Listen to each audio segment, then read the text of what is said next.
Olá pessoal, sejam bem-vindos a mais uma aula de álgebra linear e hoje vamos falar de núcleo e imagem de uma transformação linear. Definição do núcleo de uma transformação linear.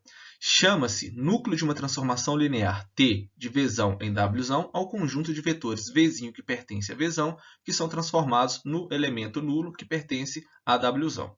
Então é o seguinte, se você tem uma transformação linear de Vzão em Wzão, e um conjunto ali em Vzão de tal forma que todos os elementos desse conjunto estão sendo transformados no elemento nulo que está lá em W, nós vamos falar que esse conjunto é o núcleo da nossa transformação linear T. Indica-se esse conjunto por N de T ou Ker de T, vai depender do livro que vocês estão usando. Nós podemos escrever o núcleo de T, o conjunto, como os elementos Vzinho que pertencem a Vzão, tal que T de V é igual a zero, ou seja, a imagem de V é igual a zero. Nesse zero aqui é o vetor nulo, tá certo? Vai depender do espaço que vocês estão trabalhando. Observamos que N de T está contido em V, ou seja, que o núcleo de T está contido em V e que esse núcleo é diferente do conjunto vazio, pois o elemento nulo pertence ao núcleo, tendo em vista que T de zero é igual a zero. Exemplos número 1. O núcleo da transformação linear T de R2 em R2, dado por T de xy igual a x mais y e 2x menos y, lembrando que isso daqui é a imagem do vetor xy, vai ser o conjunto N de T, ou seja, o núcleo de T igual ao conjunto de todos os vetores do R2, tal que T de xy é igual a 0, 0. Ou seja, a imagem de xy do vetor xy vai ser o 0, 0, o vetor nulo. O que implica que o x mais y, 2x menos y, vai ser igual ao vetor nulo, né? 0, 0, ou seja, a primeira parte é igual a 0, a segunda parte é igual a 0. Resolvendo o sistema, temos que x é igual a 0 e y é igual a 0. Então, o conjunto do núcleo será formado apenas pelo vetor nulo, por 0, 0. Seja a transformação linear do R3 em R2 dada por T de xyz igual a x menos y mais 4z, 3x mais y mais 8z. Ou seja, a imagem do vetor xyz vai ser este par ordenado. Neste caso, temos que o núcleo de T vai ser todos os vetores que pertencem ao R3, tal que a imagem dele é igual a 0, 0. Sempre a mesma ideia, tá, pessoal?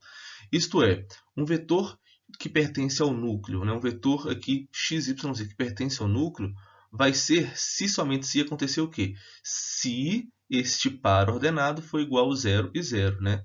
Se essa parte aqui for igual a 0, 0. Igualando, né, o primeiro com 0, o segundo com 0, vocês vão obter que x é igual a menos 3z e y é igual a z. Em outras palavras, substituindo o núcleo, o conjunto do núcleo vai ser formado por menos 3z, que é o x, o y, que é o z, e o z, que é o próprio z, para todo z real. Então, o núcleo vai ser vários vetores, né? Se eu coloco o z igual a 1, você vai ter um vetor que vai zerar essa parte aqui da transformação. Se o z é 2, aí você vai ter um outro vetor, e assim por diante. Então, temos vários vetores para o núcleo. Você pode reescrever esse conjunto do núcleo, tá? Se você coloca um z em evidência, é uma forma de escrever. E uma outra mais famosa que estamos acostumados, né, é o conjunto gerador, né? Então, aqui está gerando o núcleo. Esse vetor está gerando o núcleo, né? Lembrando que tem aqui o cochete, né? Vamos ver a representação geométrica desse núcleo. Esse conjunto representa uma reta do R3 que passa pela origem e tal que todos os seus pontos têm por imagem a origem do R2. Então, aqui está representado o núcleo que a gente acabou de encontrar, tá certo? Que é uma reta que passa na origem. E para cada ponto dessa reta, a gente vai estar associando ao 0, 0, 0, ou seja, a origem do R2, ok? Propriedades do núcleo. Primeiro, o núcleo de uma transformação linear T de V em W é um subespaço vetorial de Vzão.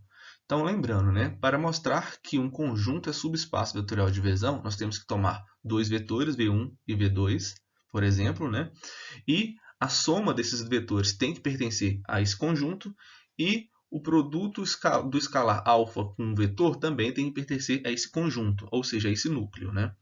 Então, vamos começar o seguinte. Sejam V1 e V2 vetores pertencentes ao núcleo.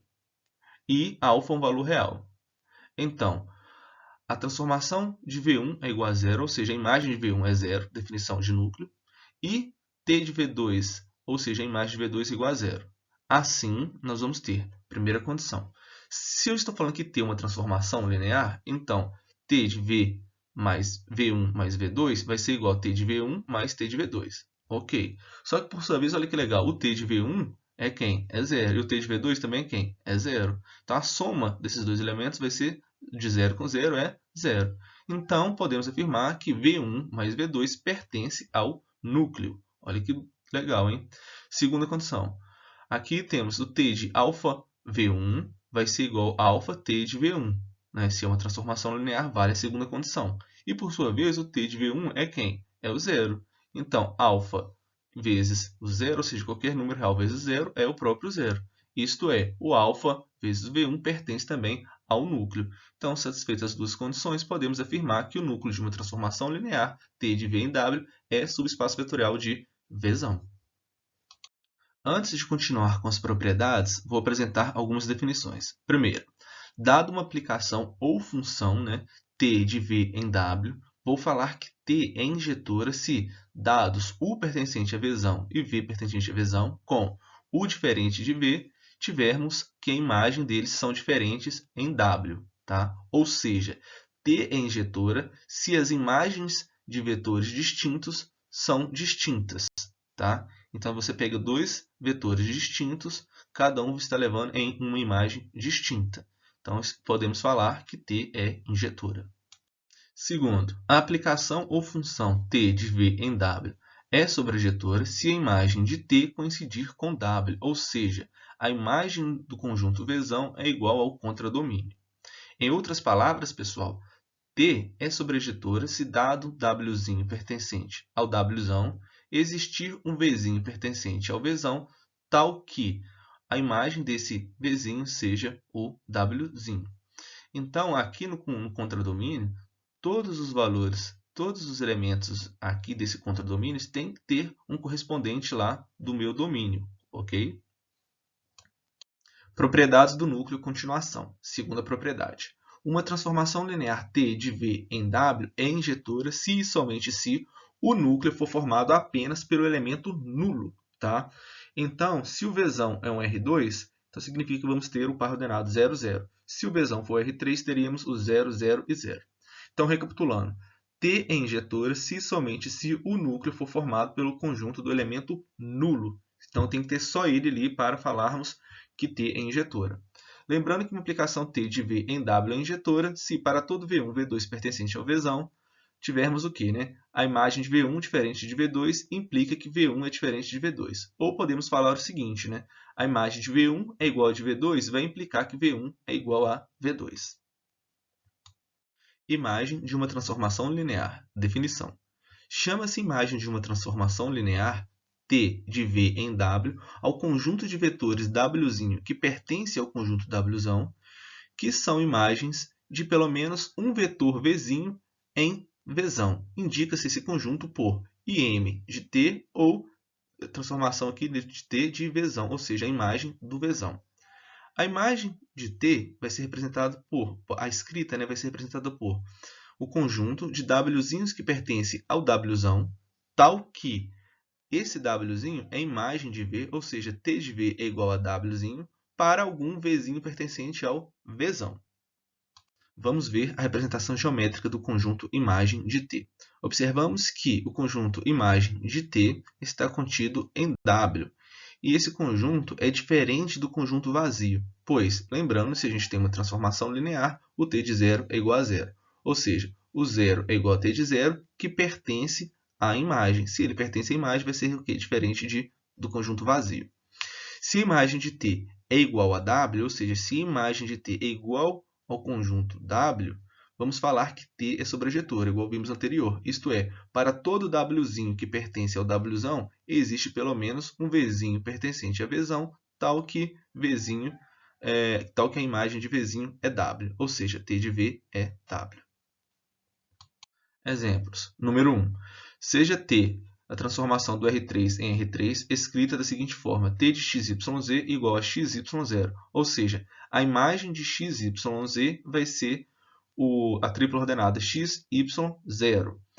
Podemos falar ainda que essa transformação é projeção ortogonal do R3 sobre o plano XY. De fato, para qualquer ponto que pegarmos aqui no R3, se pegarmos um ponto XYZ, a sua imagem vai ser o XY0, ou seja, este ponto aqui é a projeção ortogonal do R3 sobre o plano XY. Então, a imagem de T é o próprio plano XY. Ok? Podemos escrever a imagem de T como XY0 pertencendo ao R3, tal que x e y são números reais. Uma outra observação interessante, pessoal. Observamos que o núcleo de T é o eixo do Z, ou seja, o núcleo são todos os vetores que vão estar levando no elemento nulo, no caso do R3, ou seja, na tripla ordenada 0, 0, 0, ou seja, na origem do R3. Né? Então, para qualquer vetor que pegarmos aqui em Z, né, se você pega lá 001, 002, 003, 000-1, vamos ter como imagem a origem. Né? Então, podemos falar que o núcleo é formado por todos os vetores escritos da seguinte forma: 00z, tal que z pertence aos reais. Segundo, a imagem da transformação linear identidade I de V em V, definida por... Lembrando que a transformação linear identidade leva cada elemento de Vzinho no próprio elemento Vzinho, ou seja, o Vzinho é a imagem do Vzinho, para todo Vzinho pertencendo ao Vzão. O núcleo, neste caso, pode ser o elemento 0, né? Apenas o 0 vai levar no elemento 0. Se o Vzão for R2, então o vetor 00 leva no 00, e assim por diante.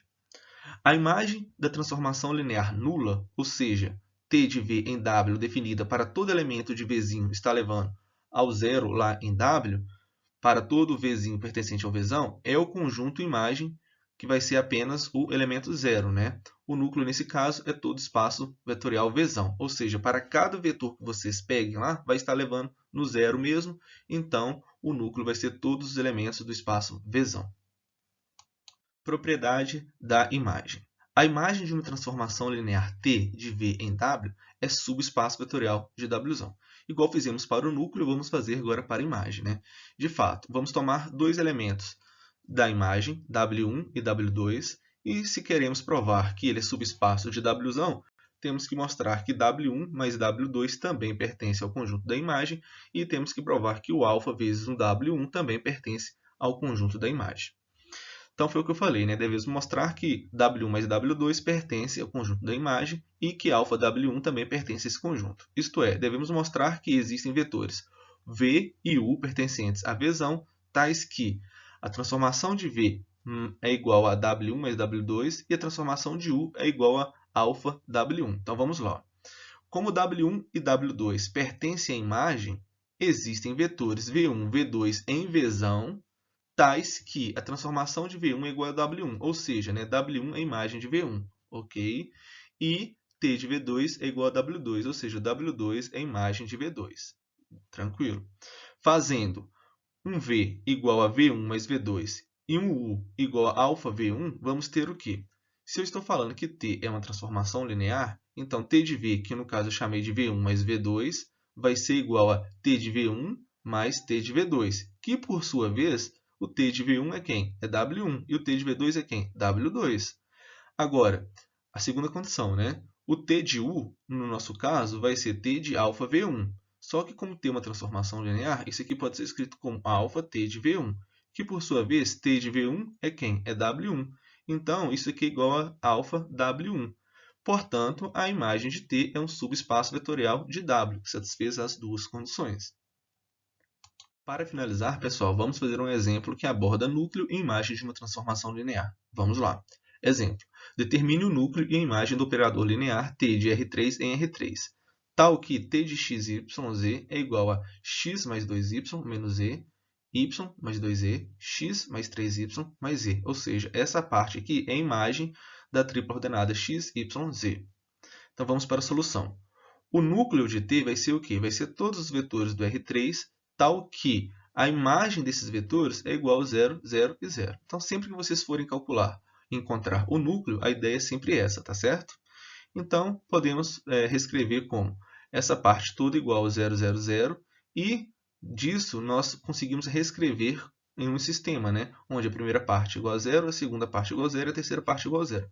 Resolvendo o sistema, vamos ter uma solução geral, que é, no caso, 5z menos 2z, z com z pertencendo aos reais. Então, se o z é 1, por exemplo, nós temos um vetor que vai satisfazer aqui a condição do núcleo, né? Se você substituindo na sua imagem, você vai ter que isso aqui vai ser tudo 0, 0, 0. Se o z é 2, vamos ter um outro vetor também que vai fazer essa parte toda ser 0, 0, 0. Ok? Então, podemos reescrever o núcleo como o conjunto formado pelas triplas ordenadas, onde que é 5z menos 2z, tal que z pertence aos reais. Podemos reescrever colocando z em evidência, ou mais ainda, né? Podemos reescrever como conjunto gerador, que é o conjunto onde o vetor 5 menos 2 e 1 gera o núcleo. Ok? Letra B, imagem da transformação linear. Vai ser o conjunto formado pelo vetor ABC pertencente ao R3, tal que esse ABC seja a imagem do XYZ, né? Transformação de XYZ é igual a ABC. Isto é, o vetor ABC pertence à imagem de T se existe um XYZ pertencente ao R3, tal que a imagem, né, descrita lá no enunciado seja igual a ABC. Resolvendo essa parte, a gente monta o sistema. Então, a primeira parte aqui é igual a, a segunda parte é igual a B e a terceira parte é igual a C. Somente terá a solução se o A mais B menos C for igual a zero. Vocês vão trabalhar aí e chegar nessa solução. Então, podemos falar que a imagem de T são todos os vetores A, B, C pertencentes ao R3, tal que o A mais o B menos C é igual a zero. Tá? O vetor imagem T de x, y, z pode ser expresso da seguinte forma. Então, podemos fazer também da seguinte forma. Vocês vão pegar a imagem aí, né? Vão igualar. Aqui, como está trabalhando com x, y, z, você pode separar isso aqui como soma de três vetores. Só que tem x, só que tem y, só que tem a z. Então, separando, né? Aqui, olha, x. Aqui na segunda não tem x, é zero. Na terceira só tem um x. No segundo, você vai ter aqui o 2y. No meio aqui o y. E por último aqui o 3y. Então, separou, né, com uma soma de três vetores. Coloco o x em evidência, coloco o y em evidência, coloco o z em evidência. Então, o conjunto imagem pode ser escrito como gerador dos conjuntos que a gente acabou de encontrar, né? Ou seja, esses vetores estão gerando a imagem. Beleza, pessoal? É uma forma de estar reescrevendo o conjunto imagem. Então, é isso. Lembrando que o material utilizado foi o livro do Steinbruch, Álgebra Linear, onde utilizamos exemplos, exercícios e as definições.